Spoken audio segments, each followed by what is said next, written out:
अस्सलामु अलैकुम वरहमतुल्लाहि वबरकातुहू। आज का हमारा सबक है हुरूफ़ क़लक़ला की मश्क शुरू हो गई हमारी अल्हम्दुलिल्लाह।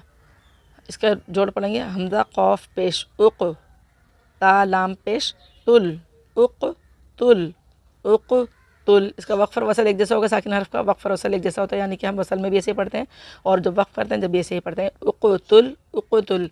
नून तो पेश नो तो, फ़ा ज़बर फ़ा, नो तो फ़ा, ता दो ज़ेर तीन, नो तो फ़तिन। जैसे हमने ये तो पढ़ा, ऐसे नो तो फ़तिन, नो तो फ़ह। आप लोग जो है रमा की प्रैक्टिस यहीं से करके जाएँ। कुरान में मैं रमा नहीं पढ़ाऊँगी, सिर्फ हिज्जे नहीं कराऊँगी, क्योंकि कुरान में सिर्फ रमा पढ़ना होता है और हिज्जे की आप प्रैक्टिस यहीं से करके जाएँ ताकि आपकी जो है अदायगी अच्छी हो जाए।